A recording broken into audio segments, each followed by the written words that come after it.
কখন থেকে ছেলেটা মন খারাপ হয়ে দাঁড়িয়ে রয়েছে, ওর কি হয়েছে রে?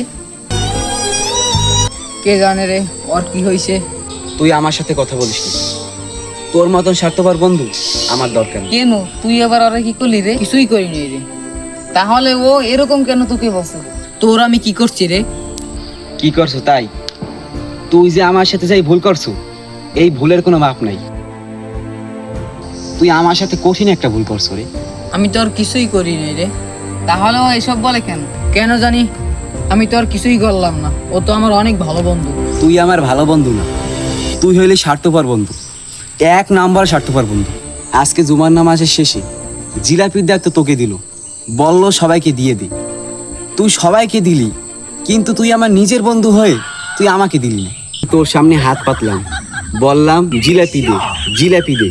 তুই আমাকে জিলাপি না দিয়ে তুই আমার পাশের লোককে জিলাপি দিলি, কিন্তু আমাকে জিলাপি দিলি না। তুই এক নাম্বার স্বার্থপর, এক নাম্বার স্বার্থপর। আল্লাহ তোকে কোনোদিনই ক্ষমা করবে না রে। বন্ধু থাক, যাস না রে, পরে ফির আমি তোকে দেখতে জিলাপি দিব রে।